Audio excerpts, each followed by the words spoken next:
Greetings, humans of the internet. Welcome once again to Bowtie Talks. I, of course, am your excellent host, Luke Johnson, coming to you as usual from my undisclosed location in Midwest USA with some more historical insight. And I figured that since last week I talked about The Wizard of Oz, now would be a good time to mention the book's history. Now, the movie The Wizard of Oz does have special meaning to me because it was one of my grandmother's favorite movies and her name was Dorothy. And because of that, I dedicate this episode to her memory. So please bear with me as we walk through the yellow brick road into the land of Oz. Now, before I can start on the history of the Wizard of Oz books, I thought that perhaps we should explore the life of the man responsible for creating the books. And that, of course, is author L. Frank Baum. Lyman Frank Baum, yes, the L stands for Lyman, was born on May 15th, 1856 in Chittenango, New York, and his father was a barrel factory owner who also had some success in the oil business. He was named Lyman after an uncle. However, Baum hated his first name and chose to be called by his middle name, Frank. His education began with tutors at home in his early years. At the age of 12, he went to the Peekskill Military Academy. However, he left the school after a health crisis 2 years later, suffering from some type of heart condition. He never earned a high school degree and spent his early adulthood exploring his interest in acting and writing for the stage. Actually, Baum was 44 when The Wonderful Wizard of Oz was published, and by then he had a variety of jobs. When still a young man in upstate New York, he bred prize-winning chickens, published a trade journal about poultry, and was an actor and playwright, as previously stated. In one of his plays, The Maid of Erin, toured a number of U.S. cities in the early 1880s, with Baum acting in a leading role. However, following some shady dealings by his bookkeeper, plus a fire that destroyed a theater that was owned by him, Baum that is, he tabled his show business dreams and went to work as a salesman for a company that made lubricating oil. Quite an eclectic mix, to be sure. While away from home as a traveling salesman, he would create stories to tell his 4 sons. And when his mother-in-law heard some of these tales, she encouraged him to try to publish. And the result was his first children's book called Mother Goose in Prose, which failed to sell when it was released in 1897. Meanwhile, Baum had grown tired of the life of a traveling salesman and founded a well-received magazine focused on, of all things, window trimming. He got the idea after observing poorly organized store window displays during his time on the road.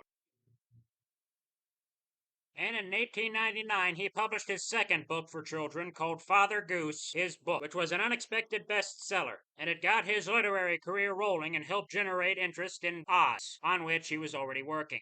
And the book's popularity grew, perhaps because of its rather unique title. And how he came to find the title is, I think, rather charming. However, it should be noted that the book itself was definitely a collaborative effort between L. Frank Baum and his illustrator, a fellow from Philadelphia, Pennsylvania, named W. Dens. However, the book Father Goose was also definitely a collaborative effort between the two men. And the success of Father Goose led to the raft of assignments and publications for 1900. However, it was definitely The Wonderful Wizard of Oz that gave Baum and his illustrative collaborator W. Denslow both a firm grasp on immorality, and a success story that has been resonating ever since. Their original ambition was to create an American quote-unquote fairy story. Baum with his characters and locales, and Denslow with a lavish, artistically conceptualized book design. And the resultant combination dazzled all ages. However, it's a wonder if it even got published in the first place because of how long it took L. Frank Baum to find a title. Some of the ones he was thinking of included The Emerald City, From Kansas to Fairyland, and how he came to Oz is actually quite an interesting story. He was looking at his filing cabinet one night and noticed that the files were documented A to N, and on the other one was O to Z. And he thought that OZ would be the great name for his setting in which the book takes place. And if Baum set out to make an American fairy tale, boy did he. You have a young gal from Kansas who was both timeless and a quintessential Midwestern child of her era, and probably since. Sunny, brave, resourceful, and combining common sense with a seemingly limitless capacity for friendship. Something which I definitely had when I was younger and perhaps still do today. And her companions definitely had roots and elements familiar to everyday children of the era. It was a time during which scarecrows raid over farmers' fields, tin containers were abundant on household shelves, and lions could be seen in circuses. And interestingly, I have heard that the four men on the journey I have heard that the three men were meant to be Bomb's way of poking fun at politicians. I mean, think about it. A man with no brains, a man with no heart, and a man with no courage. This basically writes itself. It does actually remind me of a cartoon I once saw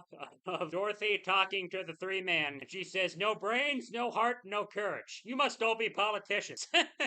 Funny but true. Funny but true. Now, writing the story and illustrating it was one thing. Getting it published was definitely another. Both author and illustrator insisted on elaborate and expensive color work, which they felt was an essential accompaniment to the story, and this worked against him. Beyond that, the idea of an American fairy tale supposedly seemed far-fetched to the publishing industry of the day. Such fantasy was thought to be the provenance of European myths and legends, like the tales of the Grimm brothers and Hans Christian Andersen, and not to forget the British-based and highly successful Alice books by Lewis Carroll. But the two men persevered, and to say their contribution has stood the test of time is definitely an understatement. The artist prepared 24 full-page drawings to appear as the Oz color plates scattered throughout the book, and the first of these was actually the title page. W. Denslow also contributed more than 100 line drawings, which would enhance page after page of the story itself, and these were specifically designed for different usage in the book. In many instances, they accompanied the text to the point that they appeared underneath the actual typography on the page, and there's no question that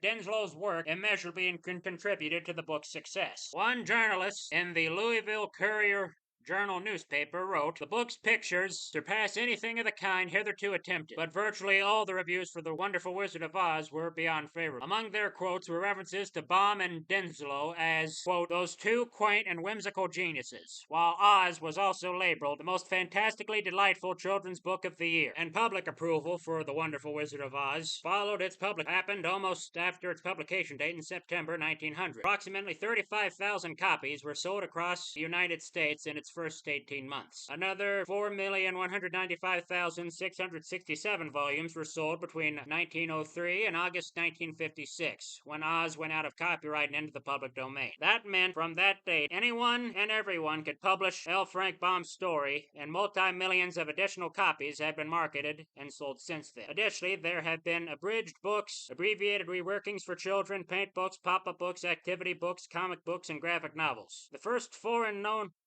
known foreign language version of The Wizard of Oz was published in France in 1932. And beyond that, it has appeared since and could be read in, among other languages, Spanish, Portuguese, Russian, Turkish, Tamil, Russian, Czechoslovakian, Italian, Dutch, German, Swedish, Hungarian, Danish, Slovenian, Afrikaans, Finnish, Persian, Hebrew, Japanese, Chinese, Polish, Romanian, Serbo-Croatian, and Romanian. And Oz swiftly traveled past the printed page. In 1902, Baum, Denslow, composer Paul Tietjens, and producer Fred Hamlin and director Julian Mitchell put The Wizard of Oz on the musical stage, and it enjoyed one of the greatest theatrical successes of the early 20th century. The show triumphed on Broadway and all over America, and two companies toured across several seasons, and in the process, it's estimated that The Wizard of Oz extravaganza grossed almost $5.5 million and was seen by approximately 6 million people. Now, more than 12 decades after its publication, The Wizard of Oz retains a popularity and familiarity unique in pop culture history. As early as 1970, it was estimated that MGM's motion picture of the story, despite its variations from the book itself, has been seen by more people than any other entertainment in the history of the world, and it's retained its supremacy as a definitive dramatic interpretation of Baum's tale, although there have been, before and since Metro's 1979 release, other Oz films, cartoons, and television programs, plus Broadway, off-Broadway, repertory, children's theater, puppetry, and interactive stage variations. In terms of merchandising, The Wizard of Oz characters and stories have been adapted for recordings, toys, dolls, games, ice cream, peanut butter, puzzles, and the list could probably go onward forever. However, it was not all happiness for the two men responsible for bringing Oz to the world. Although they released one more children's book together in 1901's Dot and Tot of Maryland, they never collaborated on another Oz. This may have been after clashing over royalties from a popular 1902 musical. The men parted ways. Denslow continued to work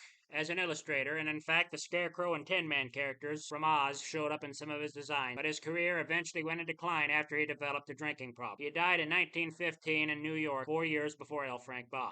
However, L. Frank Baum would continue writing, and the success of the first Oz book led him to produce sequels, but he grew tired of the magical place he devised and tried to end the series with his sixth book, The Emerald City of Oz, in which Dorothy takes Aunt Em and Uncle Henry to reside permanently in Oz. However, by the time the book was published in 1910, its author was facing serious financial problems due in part to his heavy investment in the fairy log and radio plays, which was an expensive, short-lived traveling show in which Baum narrated silent film clips of his famous characters while being accompanied by an orchestra and stage actors. He filed for bankruptcy in 1911 and signed away the film rights to The Wonderful Wizard of Oz to help pay off his debts. However, he was still in need of money, and so he resumed writing about the Land of Oz and the Patchwork Girl of Oz, which was his seventh novel in the series and debuted in 1913.